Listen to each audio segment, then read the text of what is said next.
National Education Policy 2020. So what are we talking about? We are talking about this policy is in conformity with the Sustainable Development Goal for 2030. It intends to restructure and reorient education system in India. Restructure, reorient.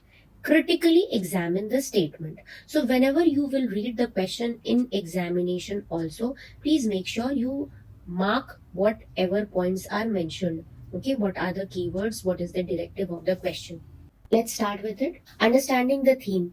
Theme, what is the theme of the question? Education reforms, we are talking about, which is the national education policy, its alignment with sustainable development goal and a critical evaluation.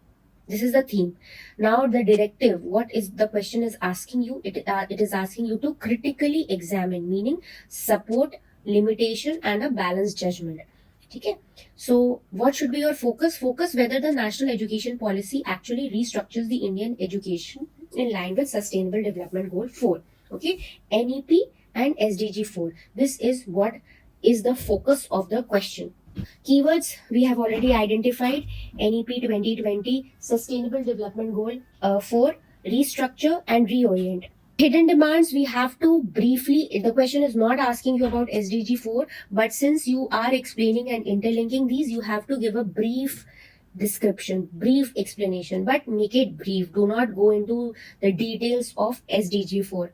Okay, then we have to show the alignment, then critically analyze and conclude with a realistic way forward. This is how you, the first 30 seconds of the question, these are the things, these are the structures, these are the frameworks that you have to create in your brain. Okay, now build the introduction. Start with India's education transformation agenda. You can start with transformation agenda, define SDG in one line, SDG 4, okay, and a brief linkage to the quality, access and inclusion part. Okay, explain the SDG 4 framework. You will explain it briefly. We have already discussed how NEP conforms with SDG 4. These are certain points that you can refer to. Universalization of education. We are talking about foundational literacy, multidisciplinary learning, teacher quality, digital learning, inclusion and flexibility. These are certain points. Okay, restructuring feature of the NEP. The question specifically mentions the word restructuring. So how it is or reorienting from the previous frameworks. Okay, what is the new structuring mechanism? So we have this new curriculum model, holistic education, vocational integration, higher educational reforms, institutional restructuring. So you have to study the NEP little bit in detail for you to be able to answer this question. Okay. Critical examination, now we will talk about the limitations part.